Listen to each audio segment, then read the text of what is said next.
Hello guys, magandang araw sa inyong lahat o magandang gabi sa inyong lahat. Ang araw pala ngayon ay Friday at ang oras ngayon ay 7 PM. Nagdesisyon kami ngayon ng mga kasama ko na mag night fishing. Ang unang spot namin dito guys ay Jones Beach. Try lang muna namin dito sa unang spot kung may kakagat ng mga snapper. Pag walang masyadong kakagat ay lilipat na kami sa ibang spot. Kahit ganito kadilim guys ay may mga active pa rin talaga ng mga isda. At alam na alam yan lahat ng mga manging isda natin sa Pilipinas. Nag-i-start sila ng gabi hanggang abutin na sila ng madaling araw sa laot. At ngayon nga guys ay nakauna ng huli yung kasama ko. Siguro dito sa unang spot ay nakaisang oras kami bago kami lumipat dito sa Saint Nazareth. Malaki na huli nyo?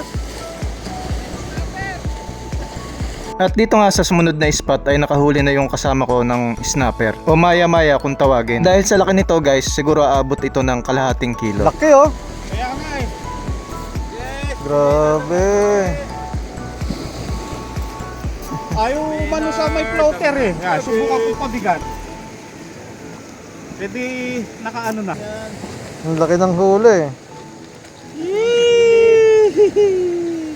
Dito nga guys, ang laki na ng ngiti ng kasama ko dahil nakahuli na siya ng isda na malaki. Yung ibang mga kasama ko ay sunod-sunod na rin yung mga huli na isda. Samantalang ako medyo nahihirapan sa paghuli ng isda dahil sinasabit ng isda sa batuhan. Dapat lagi kang alerto para mahila mo na mabilis yung isda. Sinabit na naman ako. May kumagat eh. Sayang. Sayang. At ngayon nga ay nakuha na naman yung ating pamain. Medyo special yung pamain natin at kinukuha namin ito sa sikretong kuhaan. Basta guys, ang tawag namin doon ay kitchen. Bahala na kayo mag-isip guys kung saan yun. At yun lang ang clue na may bibigay ko. Lapu-lapo.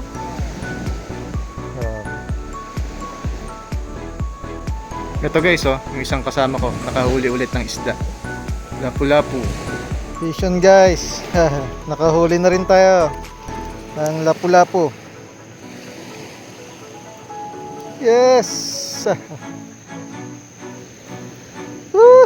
Malaki-laki. Pang-apat na lapu-lapu. Oo. Tingin niya, patingin. Oo, tingin. Ang laki ng huli oh.